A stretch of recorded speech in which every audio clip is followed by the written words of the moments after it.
Hello everyone, this is update for March 28, 2024, day 764 of the war and of the date update.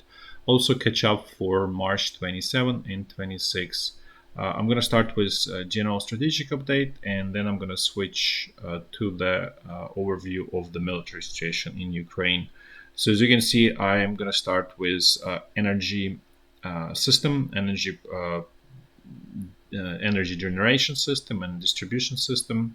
So the Russian forces, Russian military has been attacking aggressively Ukrainian power generation assets. This is in contrast to situation about a year ago, more where Russia, or a year and a half, where Russia was aggressively attacking power distribution network. They did not really touch power generators. This time, for about past, let's say, 2 weeks, 10 days, Russia has been attacking aggressively power generators and destroyed quite a bit of installed capacity. So so let me just explain first on this map. So red means the coal-powered power stations or coal-fired power stations. Blue are hydropower stations, and black are nuclear power stations. So the energy system is really ecosystem where different sources of energy play its own distinct role, and they're all important in some way or form. So Russia was obviously not attacking nuclear power stations because it's just going to create too many problems. But over this, say, 2 weeks, what they took out was completely taking out this one, Burstinska. As you can see, that's a large one. And the size of the circle, the larger the circle, the larger the output. Then they took out this one, Ladizhinska. So as you can see, pretty much everything that's significant in this part of Ukraine was taken out. Then there is significant damage to Kryvoriska here. These two are under Russian control.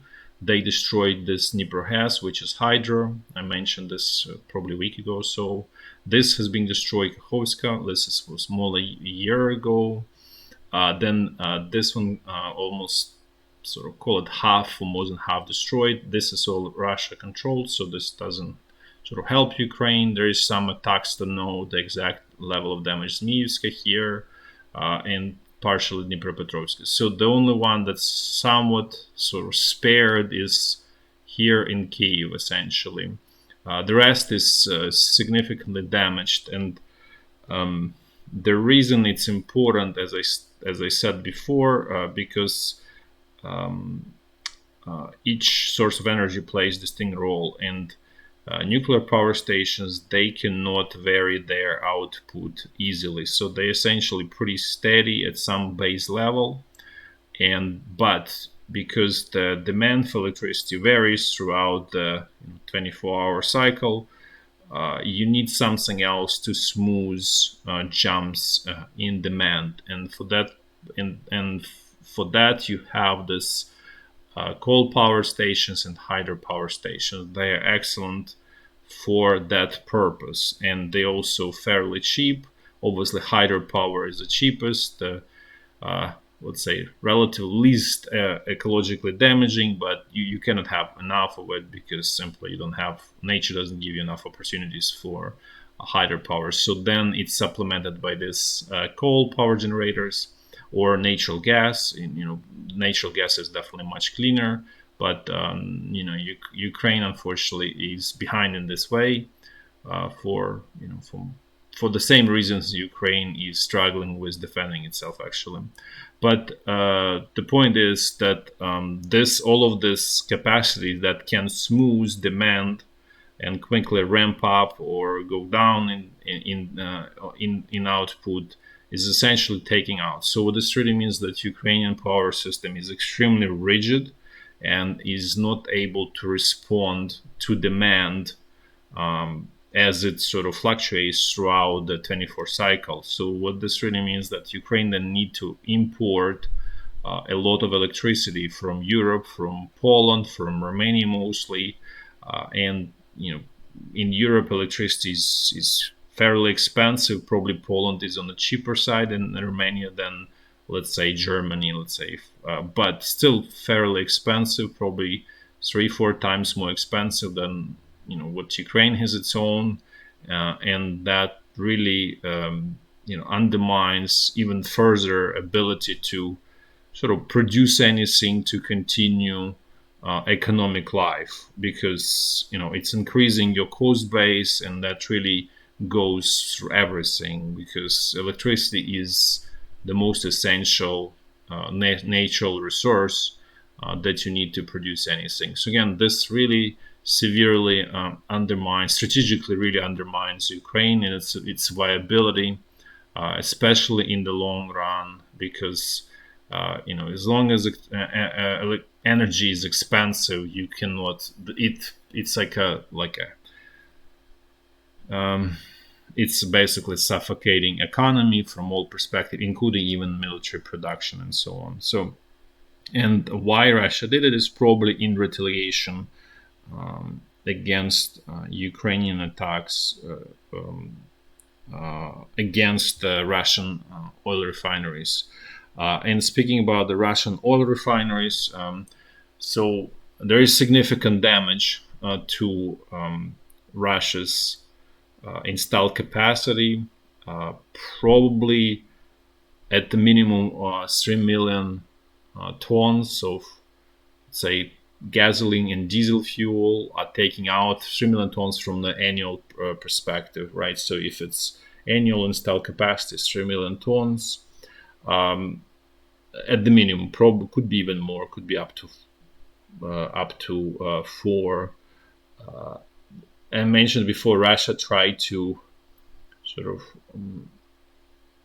smooth that situation by buying up gasoline and diesel fuel in Kazakhstan. Kazakhstan decided to say no.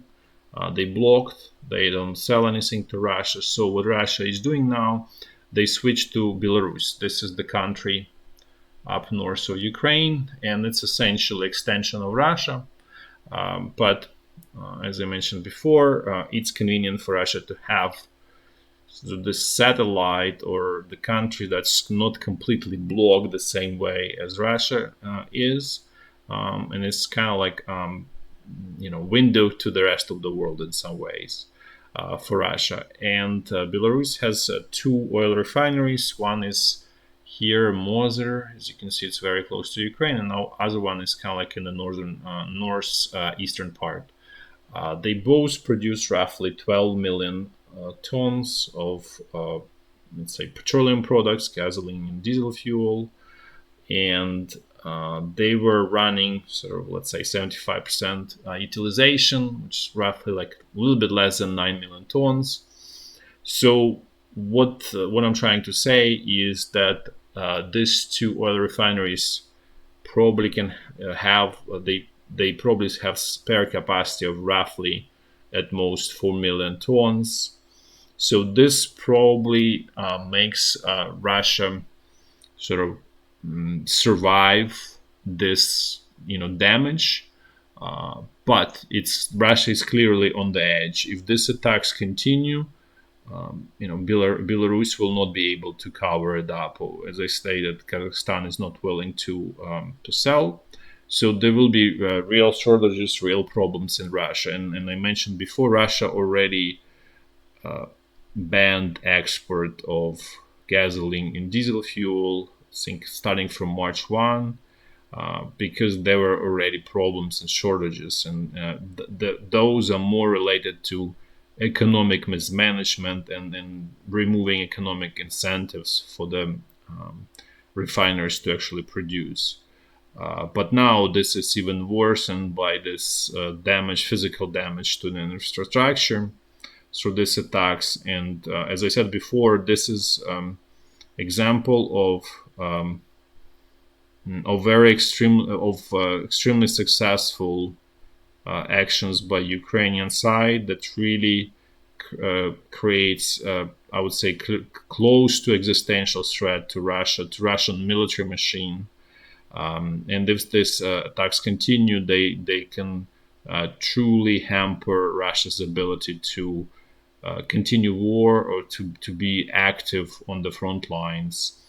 And I mentioned before that the Russian activity is somewhat subdued, and this might be driven by that there is somewhat shortage of fuel. Obviously, most of it is diesel fuel. For Russia, for let's say Soviet military was relying pretty much exclusively on diesel fuel. So again, this was extremely, I mean, it's exceptional example of Ukraine being extremely successful, because the rest I cannot even point to anything being done successfully where not just luck, but it actually was thought out, planned, and carried out in proper way. And this is probably the only example of successful actions by Ukrainian military against Russia. And again, in some ways, that probably at this point, and given this whole circumstances, the only option that's left, that's sort of easily available, low-hanging fruit, does not require much, that can inflict real damage on the Russian side. Okay, so having said that, now I'm gonna switch to the situation on the front line. Generally, as I mentioned, the Russian activity is somewhat subdued. As I said, one explanation could be the lack of fuel. The other one could be that Russian side needs to replenish the human resource, basically get more soldiers on the front line. There could be a lot of speculations. One, though, clear sort of situation is Russia is not ready for any large-scale attack. The way it's being presented, I think, by various media outlets, Ukrainian president, that Russia is about to start huge offensive and so on. Russia not in position to start large, huge offensive. They probably could scramble, 300,000-400,000 soldiers and do that so-called large offensive, but they're probably not going to happen for a couple of reasons. First of all, this would be using up all of the available resources, and if that attack fails, then offensive fails. That will make Russia extremely vulnerable to the point that they may actually lose if Ukraine counterattacks. Second, the Russian military command, political top, they fully understand that Russia is not truly capable of doing large-scale offensives. And so the most safest way for Russia is just to continue the squeeze, not for the purpose of really capturing land, but in the process of squeeze, they inflict significant damage on Ukrainian soldiers, basically, doing war of attrition.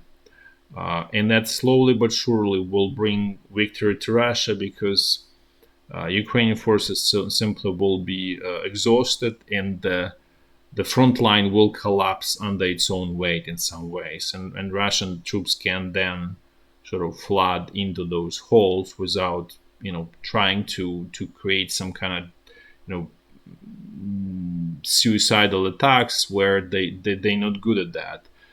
So most and Russian, political top and command is fully aware of that. So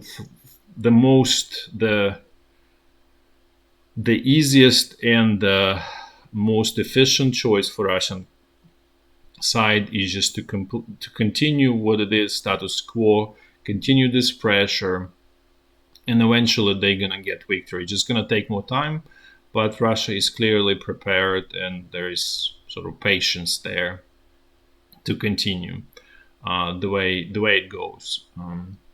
So now I'm going to switch to actually walk through the front line in a clockwise fashion. So first, the situation along the state border remains more or less the same, stable. Even those misguided attacks against the Belgorod region stopped. So basically, it's it's turning into what used to be fairly quiet section of the front line. Now let's move to the North Lugansk front line. Things here also fairly quiet, only Russian attacks against this village Terny. Beyond that, things fairly stable here. And now let's move to the North Donbass front line. Northern sector is pretty much quiet, the way it usually is. In the southern, the activity also on the lower end. Russian troops are slowly moving forward, so there is obviously 100 200 meters move forward, and as I stated before, the point is not to the goal is not to capture territories, but actually inflict losses on Ukrainian soldiers, on equipment and people. And that's the true goal of this pressure. Now let's move to the central Donbass front line. Things here in the same ways, subdued activity on Russian side. At this point, Russian side essentially destroyed Ukrainian defensive line. I mentioned about this before, prior video. And they actually continuing attack. The next objective is village Semenivka. It's basically kind of like straight west of Orlivka. So this is, Russian troops continuing sort of their slow but sure advance. And the problem is not so much that the Russian troops are advancing slowly but surely, but as I stated before, that the damage and attrition on the Ukrainian side. If we move down south, similar situation is happening here. Actually, pressure is a little bit more higher in the south here than north, west of Avdiivka. Russian troops are moving forward slowly but surely through Novomikhailivka, so it's in process of being lost by Ukrainian forces. Similar situation straight west of Marinka. There's a village called Georgievka. Russian troops are slowly moving there. Much slower moving in Krasnohorivka. So essentially, there is slow move here, but again, the point of the move is not so much actually moving as killing as many Ukrainian soldiers as possible, essentially demoralizing Ukrainian forces. Now let's move to the Zaporizhya front line. Things here are somewhat, again, on the lower end, as they are everywhere. So Russian troops continuing their attacks around Robodino area. Again, they are pretty sort of weak and they're not strong. They're also attacking in this Velika Novosilka area. Again, the same, pretty weak attacks. No real advances here by Russian troops. Now let's move to the situation along the Dnipro River. This situation here remains quiet. As I mentioned before, Russian side there is no need to do anything here. Ukrainian side does not have resources to exploit those bridgeheads. So, and Russian side is fully aware, so they just do sort of most efficient strategy in this situation is not to do, just contain Ukrainian forces on those bridgeheads, and they're realizing that they're not posing any threat to Russian troops, to Russian forces, because Ukrainian forces are strained. There's not enough resources, so they're fully aware that there's essentially no threat. That's all for the day. Thanks for watching. Until next time. Bye bye.